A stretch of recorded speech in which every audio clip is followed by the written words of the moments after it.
walaalyaal maanta waxaan soo marayn 29 caawa waxaa la filayay inay bishu dhalan karto ilaahay hadda macluumaadkaan hayno wax bil oo la arkay ma jiro aragtida localka ama maxalliga ah waxba ma hayno aragtida caalamiga ana sidoo kale wax dawladda oo ilaahay hadda sheegtay inay bishii aragtay ma jirto ama ma hayno macluumadeeda sidaas daraadeed berri oo axad ah waxaan dhamaystiraynaa insha Allah taala Ramadaan soddonkeeda beri dambe oo isniin ah insha Allah taala waa ciid isweydiin male insha Allah taala soddonkii haddaan dhamaysanay isniintana waa ciidaynaa biidnillaahi tabaaraka wa tacaala ilaahay inaga aqbalo acmaashii aynu samaynay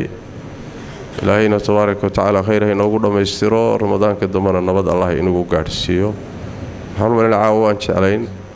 meena ciid noqotaan jeclayn mise inaan soonno yaa qolo waxbay jeclayn laakiin soonkaan jeclayn dadkii Soomaaliana inay u dhamaystiranto oo maalin siyaada helaan kuwii dib dhacayna ugu yaraan ceeb astur inay u noqoto